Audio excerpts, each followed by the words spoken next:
ठरलं. तर मग या मालिकेच्या आजच्या भागामध्ये प्रतिमा आत्या घरी आलेल्या असतात. तर कल्पना ताई म्हणतात, अगं प्रतिमा बस ना. तर त्यावेळी प्रतिमा आत्या सायलीला म्हणतात, काय सायली, इतकी काम पडली आहेत आणि मला म्हणतेस बस. तर सायली म्हणते, आई अगं काम तर होतच राहतील आणि काम काय आम्ही करू, तू बस ना, आराम कर. तर त्यावेळी कल्पनाताई प्रतिमा त्यांना म्हणतात, प्रतिमा तुला एक महत्वाचं काम आहे. सायलीच्या डोहाळे जेवणाची सगळी तयारी कशी काय करायची हे सगळं काही तुला ठरवायचं आहे. तर प्रतिमा आत्या म्हणतात, अगं हो कल्पना, पण ही तयारी आणि या सगळ्याचं प्लॅनिंग आपण दोघींनी मिळून करायचं आहे.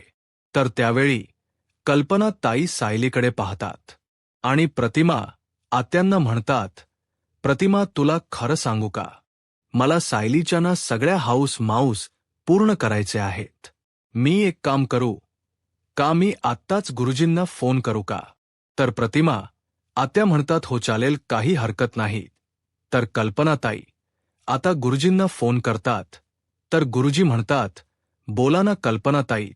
तर कल्पनाताई आता गुरुजींना म्हणतात, गुरुजी मला ना माझ्या मोठ्या सुनेच डोहाळे जेवण करायचं होतं, त्यासाठी काही मुहूर्त वगैरे बघावं लागेल का. तर गुरुजी म्हणतात, मुहूर्त वगैरे असं काही नाही, परंतु उद्या आणि परवाचा दिवस शुभ आहे, खूप चांगला दिवस आहे आणि त्यानंतर 15 दिवसांनी मुहूर्त आहे. कल्पनाई म्हणतात, हो का, मी एक काम करते, मी ठरवते आणि तुम्हाला कॉल करते, पण कदाचित मी उद्या किंवा परवाचाच दिवस ठरवेन, चला मग मी फोन ठेवू का. असं म्हणत कल्पनाताई फोन ठेवतात आणि प्रतिमा आताना म्हणतात, प्रतिमा आपण उद्याचाच दिवस ठरवूया का. सायली तुला चालेल ना. तर सायली म्हणते, आई तुम्ही दोघी जे काही ठरवाल ते मला चालेल. तर कल्पनात ताई म्हणतात, प्रतिमा मग आपण उद्याचाच दिवस फिक्स करू. असं म्हणत आता दोघेही पुढे कस प्लॅनिंग करायचं याचा विचार करत असतात. तर सायली कल्पना ताईंना म्हणते, आई तुम्ही जरा गोलूला घेता का, मला कुसुम ताईशी बोलायचं आहे. कल्पनाताई म्हणतात, हो ना, दे माझ्याकडे. तर आता कल्पनाताई गोलूला घेतात. आता सायली फोन करण्यासाठी तिथून निघून जाते.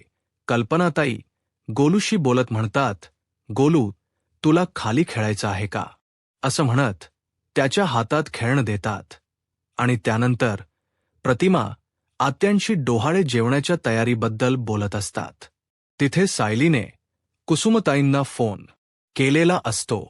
कुसुमताई म्हणतात, बोल सायली. तर सायली म्हणते, कुसुमताई अगं सोनल घरी व्यवस्थित पोहोचली असेल ना ग. तर कुसुमताई म्हणतात, झालं म्हणजे अजूनही तुझ्या डोक्यात सोनलचाच विचार चालू आहे का. तर सायली म्हणते, हो ना, मला त्या सोनलची काळजी वाटते. ती तिच्या काकांच्या घरी व्यवस्थित पोहोचली असेल ना, तिच्या आई वडिलांना भेटली असेल ना. बरं तू एक काम करतेस का, तू तिच्या काकांना फोन करून विचारतेस की मी विचारू. तर त्यावेळी कुसुमताई सायलीला म्हणतात, तू किती दगदग करणार आहेस, तू नको फोन करूस, मी फोन करते आणि विचारते तिच्या काकांना, तू अजिबात काळजी करू नकोस. आता कुसुमताई आणि सायली यांचं हे बोलणं श्वेताने ऐकलेलं असतं. तर सायली कुसुमताई ना म्हणते, मला ना सतत सोनलची आठवण येत असते, सतत विचार येत असतो, ती जेवली असेल का, ती काय करत असेल, तिला त्या घरात करमत तर असेल ना, तिला तिथे शांत झोप लागत असेल की नाही. बरं गौरी कशी आहे, गौरी काय करते. तर कुसुमताई म्हणतात, गौरीची काळजी करू नकोस, आता निदान थोडं थोडं का होईना पण खायला तरी सुरुवात केली आहे, तिने हळूहळू डोळते. ती आता सायली इथे फोनवर बोलत असते. कुसुमताई आणि कल्पनाताई यांच्या बोलण्यामध्ये त्या हरवून गेलेल्या असतात.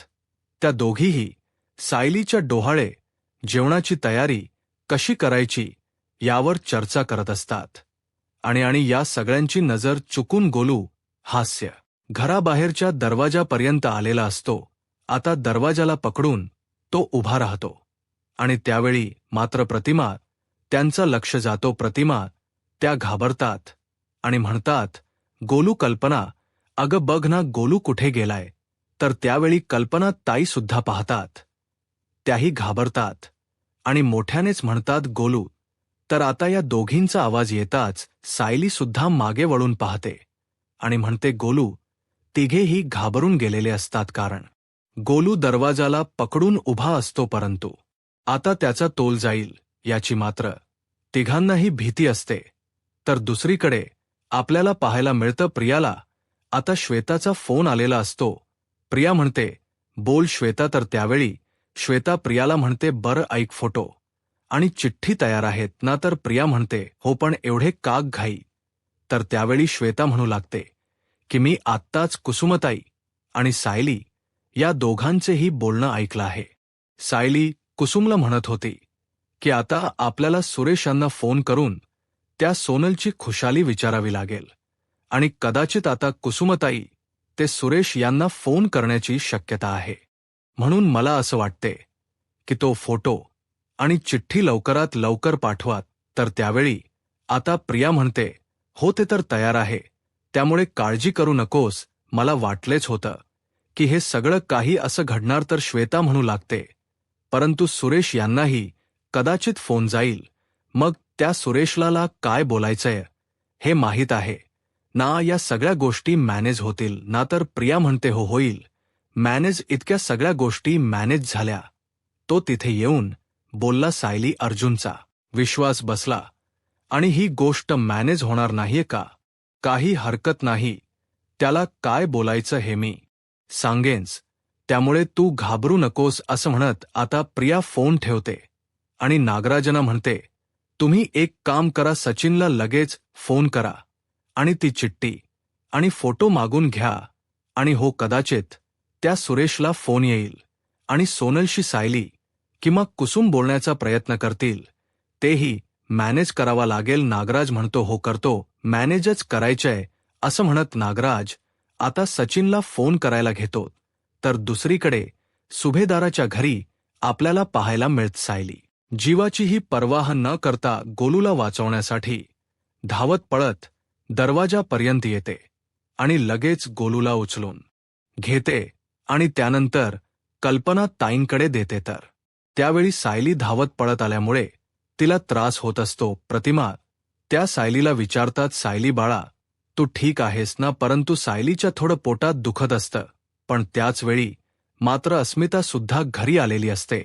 हा घडलेला सगळा प्रकार अस्मिताने पाहिलेला असतो आणि त्यावेळी मात्र अस्मिता खूप चिडते आणि म्हणते, आता गोलूच बोट दरवाजात चिमटलं असतं, तुमचा कोणाचाच लक्ष नव्हता का. आता मात्र सर्वजण शांत होतात. अस्मिता रागानेच गोलूला आपल्याकडे घेते.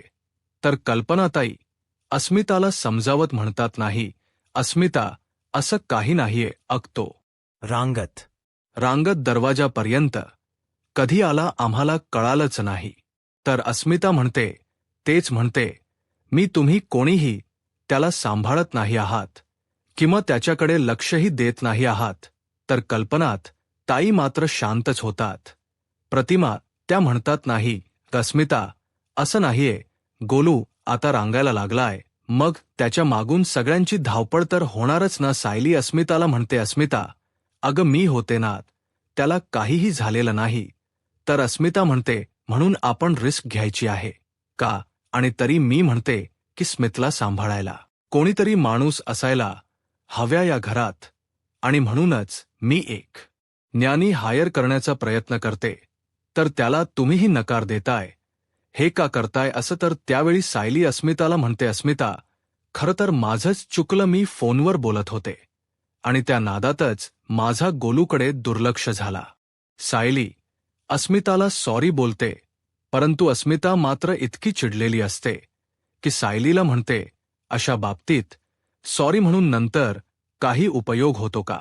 आता अस्मिता इतकी चिडलेली पाहून अश्विन अस्मिताला शांत करत म्हणतो, अस्मिताई तू अगोदर शांत हो आणि सगळ्यात महत्वाचं म्हणजे तू मम्मा आणि सायली वहिनीशी बोलतेस हे विसरू नकोस. तर अस्मिता अश्विन म्हणते, या सगळ्यात मी काय चुकीचं बोलते ते तरी सांग मला. अरे मी फक्त एवढंच म्हणते की मम्माला हा लोड झेपणार नाहीये, आता तिला कोणाच्या तरी मदतीची गरज आहे आणि म्हणूनच एखादी न्यानी हायर करूया. तर आता सायली अस्मिताला म्हणते, अस्मिता अगं मी आहे ना घरी, यापुढे अशी चूक नाही होणार, माझा गोलूकडे दुर्लक्ष होणार नाही याची मी तुला खात्री देते. पनाताई अस्मिताला म्हणतात, अस्मिता अगं विमल नाहीये, त्याच्यामुळे सगळ्याच कामांचा भार आमच्यावर पडतोय आणि त्यात सायलीची तब्येत सुद्धा नाजूक आहे, तू समजून घे ना अस्मिता. तर अस्मिता म्हणते, हो मी समजून घेते, म्हणूनच मी तुम्हालाही गोष्ट सुचवली की आपण स्मिथसाठी एक न्यानी हायर करूया. या सगळ्याचा लोड तुम्ही दोघींनी नका घेऊ, कारण तेवढा तात तुम्हाला झेपणार नाहीये, कारण या सगळ्या गोष्टींचा भार आणि त्या स्मिथला सांभाळण्याची जबाबदारी, हे सगळं काही हड्डल होणार नाही. तर प्रतिमा त्या कल्पना ताईंना म्हणतात, कल्पना अब या सगळ्या गोष्टींना तू एवढा विरोध का करतेस? जर गोलूला प्रेमाने सांभाळणारी एखादी मुलगी मिळत असेल तर काहीच हरकत नाही. कल्पना ताई म्हणतात, बरं ठीक आहे, गोलूला सांभाळणारी एखादी मुलगी जर शोधत असाल तर ती व्यवस्थित पारखून घ्या म्हणजे झालं. तर अस्मिता म्हणते, हो मम्मा, मी माझं बाळ असं कोणाच्याही हातात सोपवेल का? तर अश्विन म्हणतो, ठीक आहे, या सगळ्या गोष्टीचा आपण नंतर विचार करूया, परंतु आता तुम्ही सगळ्यांनी या गोष्टीचा ट्रेस घेऊ नका. परंतु जे काही घडलेलं असतं त्यामुळे सायलीला मात्र खूप वाईट वाटतं, ती दुखावली गेलेली असते, तिला वाटत असतं की हे सगळं काही फक्त आपल्यामुळे घडलं आहे. तर दुसरीकडे आश्रमात आपल्याला पाहायला मिळतं कुरिअर आलेलं असतं, कुसुमताई कुरिअर घेत असतात. तर मधुभाऊ आवाज देत म्हणतात, कुसुम अगं काय झालंय, कुरिअर आलंय का? तर कुसुमताई म्हणतात, हो तेच बघते. आता कुसुमताई कुरिअर खोलून पाहतात तर त्यावेळी एक चिठ्ठी आणि फोटो असतात. मधुभाऊंना त्या आवाज येत म्हणतात, मधुभाऊ पाहिलात का? हो, त्या सोनलच्या काकांनी एक पत्र आणि फोटोही पाठवलेत असं म्हणत आता कुसुमताई ते फोटो मधुभाऊंना दाखवतात. मधुभाऊ म्हणतात, वाह वाह, हे मात्र छान केलं त्यांनी असं म्हणत ते फोटो पाहतात आणि काकांना म्हणतात, बघताय ना सोनलच्या चेहऱ्यावरचा आनंद, किती छान आनंदात आहे ना ही मुलगी. आता हे सगळे फोटो यायच्या माध्यमातून तयार केलेले असतात, परंतु कोणाला काहीच कळालेलं नसतं. तर त्यावेळी मधुभाऊ कुसुमताईंना विचारतात की कुसुम चिठ्ठीत काय लिहिलं? तर त्यावेळी कुसुमताई म्हणतात, मधुभाऊ या चिठ्ठीत हेच लिहिलंय की सोनल तिच्या घरी अगदी सुखरूप पोहोचली आहे. खरं तर तिला पाहून तिची आई ढसाढसा रडतच होती आणि तिचे वडील ते आजारी असतात, परंतु तिला पाहिल्यानंतर त्यांच्या प्रकृतीत सुधारणा होते. खरंच सोनल घरी गेली, पण या सगळ्या गोष्टी अगदी सुरळीत होतायत. खरं तर सोनल घरी कधी पोहोचते याचीच उत्सुकता सायलीला लागली होती. सायली तर सतत फोन करत होती, तिला तर चैन कुठली पडते. आता सुद्धा तिला शांत झोप लागली नसणार. खरं तर सायलीला ना सगळ्यांचीच खूप काळजी. तर त्यावेळी मनू म्हणते की हो ना सायली ताई, इथे असू देत किंवा तिच्या घरी असू देत, तिला मात्र आपल्या सगळ्यांचीच काळजी वाटते. तर काका म्हणतात, खरं तर सोनल आपल्या आश्रमातील सगळीच माणसं खूप चांगली आहेत. त्यावेळी मनू म्हणते, नाहीये काका, असं काही नाही, ती प्रिया एक नंबरची कुसकी होती, तिचा स्वभाव अगदी सायली ताईच्या विरुद्ध होता. मधुभाऊ म्हणतात, हो, म्हणूनच तिच्या स्वभावापायी आज ती जेलमध्ये आहे ना. तर हे सगळं ऐकल्यानंतर श्वेताला मात्र राग येत असतो. तर इथे कुसुमताई त्या सगळ्याचे फोटो काढून सायलीला पाठवत असतात. तर दुसरीकडे सुभेदारांच्या घरी आपल्याला पाहायला मिळतं सायली या सगळ्या गोष्टीने खूप अस्वस्थ असते. जो घडलेला प्रकार असतो तो सायलीला पुन्हा पुन्हा आठवत असतो. गोलूच दरवाजापर्यंत जाणं आणि दरवाजात हात चिमटण्याची शक्यता, या सगळ्या गोष्टी सायलीला आठवत असतात. पण सायलीने गोलूला तिथून वाचवलेलं असतं, पण शेवटी हे सगळं काही आपल्यामुळेच घडलं असतं. या गोष्टीचं तिला खूप वाईट वाटत असतं. सायलीला अस्मिताच बोलणंही आठवत असतं. त्या सगळ्या गोष्टीचा ती विचार करत असते. आणि त्याच वेळी सायलीला मेसेज आलेला असतो. सायली मोबाईल पाहते. तर त्यावेळी कुसुमताईंनी सायलीला फोटो आणि ते पत्र पाठवले असतं. आता ते पाहून सायली खुश होते, कारण सायलीला सोनलची ही काळजी वाटत असते. त्यावेळी अर्जुन सायलीसाठी दुधाचा ग्लास घेऊन येतो, पण सायली मात्र विचारात हरवून गेलेली असते. सतत तिला त्याच गोष्टीचे विचार मनात येत असतात.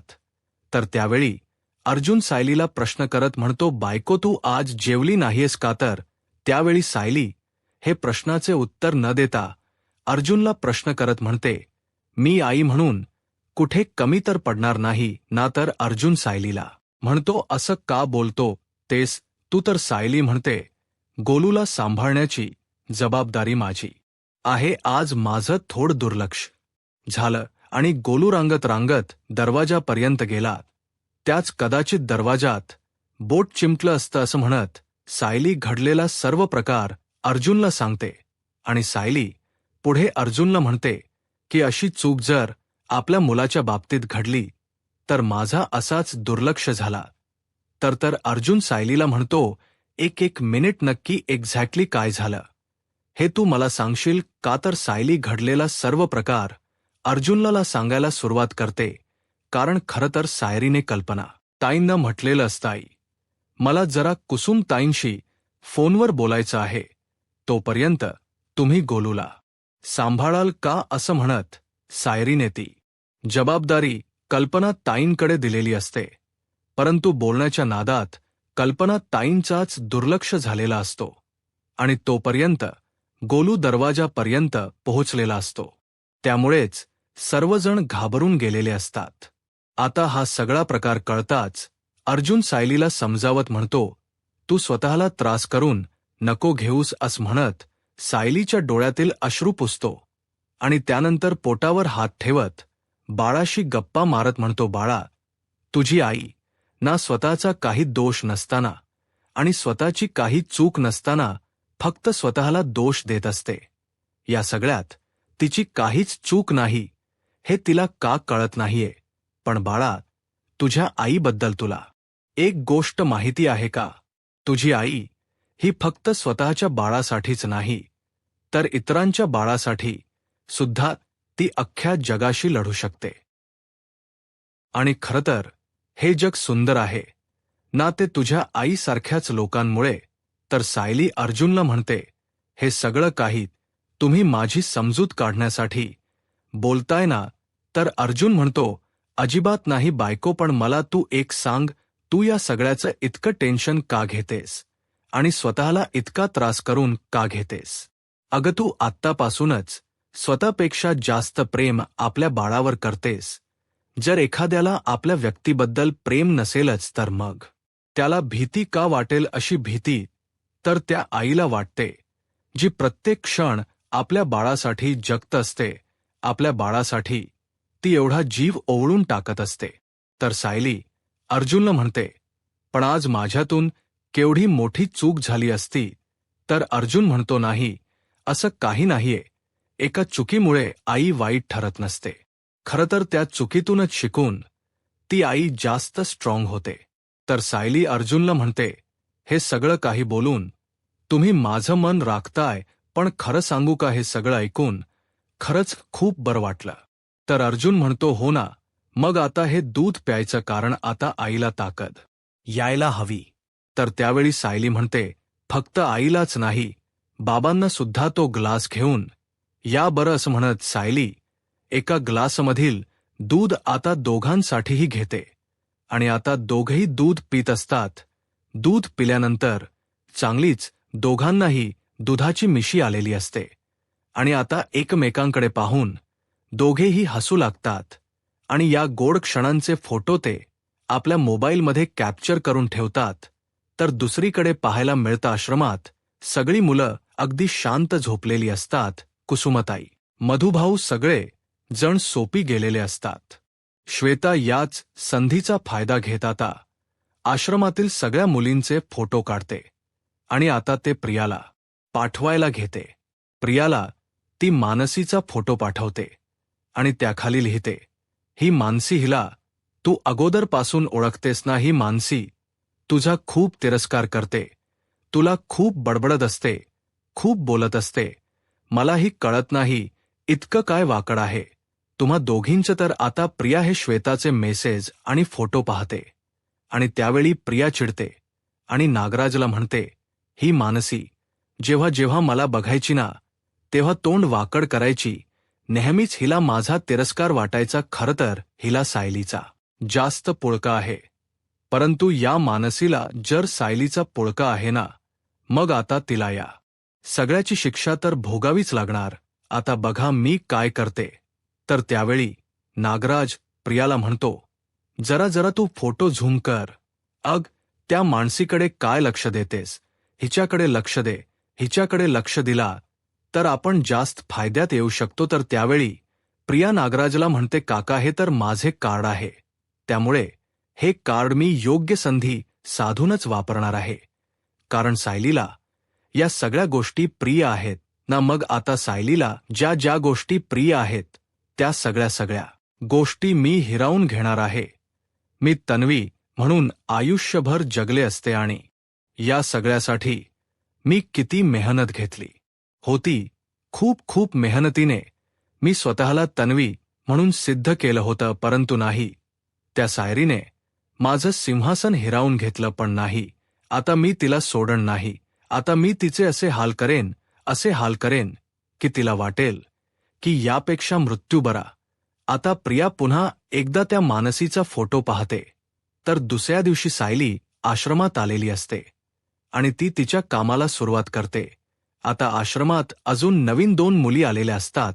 तर सायली त्यांची सगळी चौकशी करत, त्यांची माहिती विचारत त्यांना विचारते की तुमच्याकडे तुमचा आधार कार्ड आहे का? परंतु त्या दोघींकडेही आधार कार्ड नसतं. सायली म्हणते, बरं ठीक आहे, काही हरकत नाही, पण मधुभाऊ या मुली आश्रमात कधी आलेत?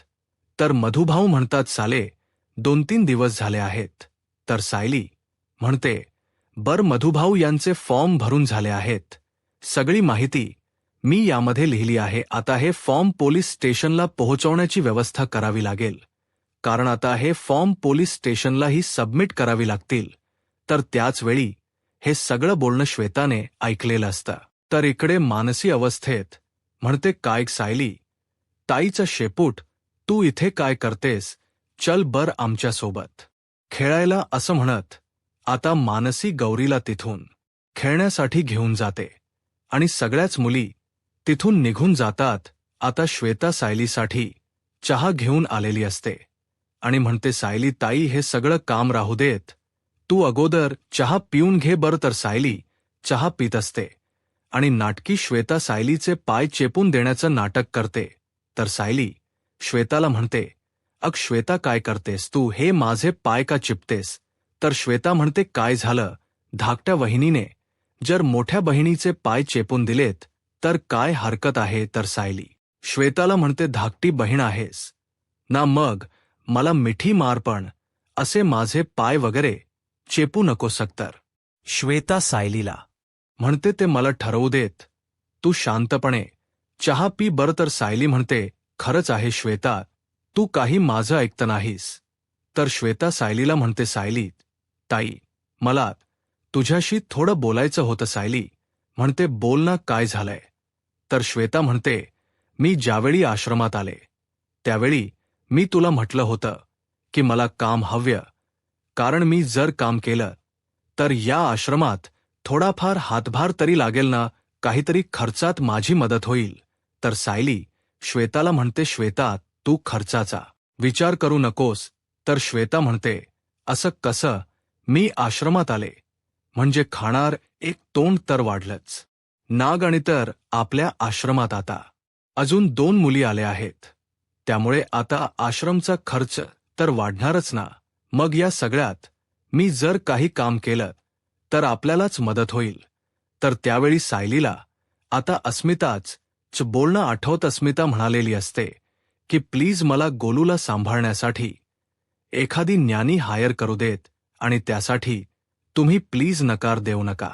त्यावेळी कल्पनाताई म्हणालेले असतात, तुम्ही जी गोलूला सांभाळायला मुलगी ठेवाल ती व्यवस्थित पारखून घ्या म्हणजे झालं. आता सायलीला हे सगळं बोलणं आठवतं आणि या सगळ्यासाठी तिच्यासमोर श्वेताचा चेहरा येतो. या सगळ्यासाठी श्वेता योग्य आहे असं सायलीला वाटतं आणि म्हणूनच सायली श्वेताला म्हणते, श्वेता तुला जर आमच्याच घरात काम दिलं तर चालेल का तुला? तर श्वेता खुश होते आणि म्हणू लागते, हो चालेल ना, काही हरकत नाही. काय करायचंय, धोनी भांडी लादी पुसणं सगळं काम मी करेन. तर त्यावेळी सायली म्हणते, नाही नाही, यातलं काहीच करायचं नाहीये. तुला फक्त माझी नणंद आहे ना, तिचा मुलगा आहे स्मिथ, तो काही महिन्यांचा आहे, त्याला सांभाळायचं आहे. तर श्वेता म्हणते, हो मी सांभाळे ना, काही हरकत नाही. आणि मध्ये ज्यावेळी वेळ मिळेल त्यावेळी मी आश्रमात सुद्धा येईल, कारण मधुभाऊ आणि काका या दोघांकडे सुद्धा थोडं लक्ष द्यायला हवास ना. तर सायली म्हणते, हो. तर श्वेता तर खूप खुश होते आणि श्वेता मनाशीच म्हणते, खरंच प्रिया बोलते ते अगदी खरं आहे. ही मूर्ख सायली कोणावरही अगदी पटकन विश्वास ठेवते, माझ्यावर तर तिने किती आंधळा विश्वास ठेवलाय. आणि म्हणूनच अस्मिताच बाळ सांभाळण्याची जबाबदारी तिने माझ्यावर सोपवली आहे. तर सायली मनाशीच म्हणते, खरं तर बरं झालं आता श्वेता मिळाली आहे. श्वेता इतकी विश्वासू मुलगी कोणी असूच शकत नाही. आता अस्मिताचंही दान कमी होईल आणि आईचाही. तर त्यानंतर सायली श्वेताला म्हणते, बरं श्वेता, आता आपल्याला निघावं लागेल. श्वेता म्हणते, आता? तर सायली म्हणते, हो. आता निघताना 2 दिवसापुरते कपडे घे, त्यानंतर आलीस की बाकी सगळे कपडे घेऊन चल. तर श्वेता म्हणते, हो काही हरकत नाही. तर श्वेताला सायली म्हणते, खरं तर आज माझं डोहाळे जेवण आहे आणि आज जर तू घरी आलीस तर आईंना थोडी मदतच होईल ना. तर श्वेता म्हणते, हो हो, मी त्यांना सगळी मदत करेन. तर सायली श्वेताला म्हणते, हो श्वेता, परंतु या सगळ्याबद्दल तू घरच्यांना कोणालाही काही सांगू नको, कारण या सगळ्यांना आई स्वतः फोन करून आमंत्रण देणार आहेत. श्वेता म्हणते, हो चालेल, मी कोणाला काही सांगत नाही, मी बॅग भरते. हा असं म्हणत श्वेता बॅग भरण यासाठी तिथून निघून जाते. तर त्यावेळी या सगळ्याबद्दल सायली आता मधुभाऊ आणि कुसुमताई या दोघांना सांगते. सायली मधुभाऊंना म्हणते, काही दिवसापासून आम्ही अस्मिताच्या बाळासाठी कोणीतरी सांभाळायला शोधत आहोत. मला असं वाटत की त्यासाठी श्वेता योग्य आहे आणि म्हणूनच मधुभाऊ मी असा विचार केला की श्वेताला आमच्या घरी राहायला घेऊन जाते, म्हणजे तिचं अस्मिताच्या बाळाला सांभाळणेही होईल, तिलाही 4 पैसे मिळतील आणि आम्हालाही मदत होईल. मधुभाऊ म्हणतात, काही हरकत नाही. कुसुमताई म्हणतात, कल्पना तर छान आहे, परंतु आश्रमातील सगळ्याच मुलांना तिचा लळा लागलाय ना. तर मधुभू म्हणतात, मग ती आश्रमात येणारच नाहीये का? म्हणजे ती दुपारी जर ते बाळ झोपलं तर आश्रमात येऊ शकते ना. तर सायली म्हणते, हो तसंही ती आश्रमात येऊ शकते, कारण आपल्या 2 घरांमध्ये अंतर किती आहे, 10 मिनिटाच तर अंतर आहे. तर त्यावेळी आता सोम्या आणि आश्रमातील मुलं अगदी फुगून असतात.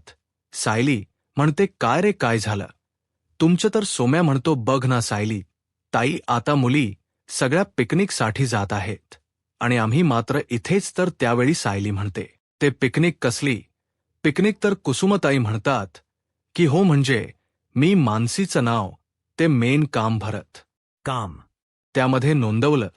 त्यावेळी त्या मॅडम म्हणाल्या होत्या की कर्जतला पिकनिक जाणार आहे, पण ती आत्ताच जाणार आहे हे ते म्हणाले नव्हत्या. तर त्यावेळी आता सगळ्याच मुली आपापल्या बगा घेऊन येतात.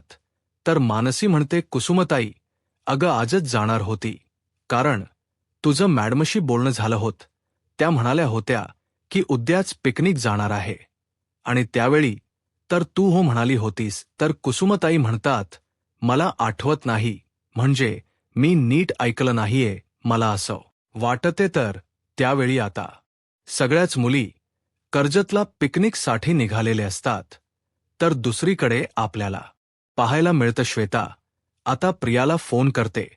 तर प्रिया आता हॉस्पिटलमध्ये नाही तर जेलमध्ये पुन्हा आलेली असते.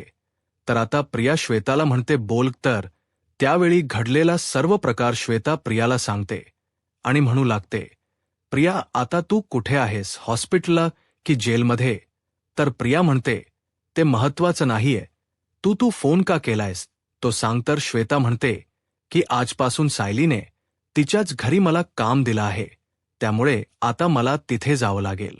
तर त्यावेळी प्रिया म्हणते, तू यासाठी नकार दिला नाहीयेस का? कारण आता तुझी खरी गरज ही आश्रमात आहे, तू तिथे जाणं योग्य नाही.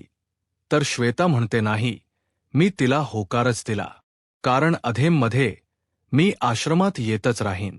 तर त्यावेळी प्रिया म्हणते, काही हरकत नाही, आमचं ज्यावेळी काम असेल त्यावेळी तू आश्रमात असणं गरजेचं आहे. तर श्वेता म्हणते, हो आता सुभेदारांचं घर आणि आश्रम दोन्ही माझ्या ताब्यात आहेत. तर आता प्रिया म्हणते, बरं ठीक आहे, परंतु कधी निघणार आहेस तू? तर त्यावेळी श्वेता म्हणते, आत्ताच जावं लागेल, कारण आज सायलीच डोहाळे जेवण आहे. आता हे ऐकल्यानंतर प्रिया चिडते आणि म्हणू लागते, आज आणि सायलीच डोहाळे जेवण? खरं तर सायलीच्या अगोदर मी प्रेग्नेंट आहे, मग माझं डोहाळे जेवण असायला होतं ना. मग तिथे सायलीचं कौतुक होणार आहे, तिचं डोहाळे जेवण होणार, आणि मी काय इथे पांढ्या साडीत इथेच चढत बसणार आहे का? तर त्यावेळी श्वेता म्हणते, पण आता त्याला काही इलाज नाहीये.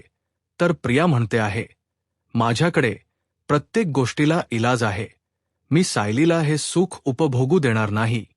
आजच आपण मानसी आणि आश्रमात आलेल्या 2 नवीन मुलींना उचलणार आहोत. तर श्वेता म्हणते, ते कसं शक्य आहे?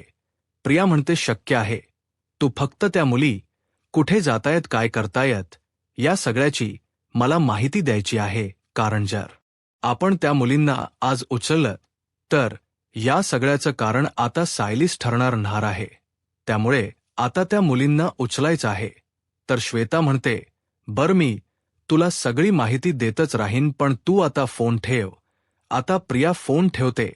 तर येणाऱ्या पुढील भागामध्ये आपल्याला पाहायला मिळतं सायली त्या सगळ्या मुलींना पिकनिकला जाण्याची संधी देते आणि म्हणू लागते, मी तुम्हाला पिकनिकला जाण्याची परवानगी देतीये, पण सगळ्यांनी अगदी नीट शिस्तीत वागायचं आहे. तर मानसी म्हणते, हो सायली ताई, तू काळजी करू नकोस, आणि पिकनिकची बस ही आमच्या क्लासच्या समोरूनच निघणार आहे.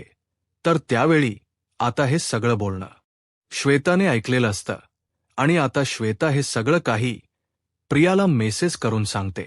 मानसी आणि आश्रमातील सगळ्या मुली क्लासच्या ट्रीपसाठी निघत आहेत, आणि ही ज्यावेळी बातमी प्रियाला कळते त्यावेळी प्रिया लगेच फोन करते आणि म्हणू लागते, श्वेताचा मेसेज मी तुला फॉरवर्ड करते. त्या सगळ्या मुली कर्जतवरून निघाल्यात की मग त्यांना लगेच उचलायचं आहे.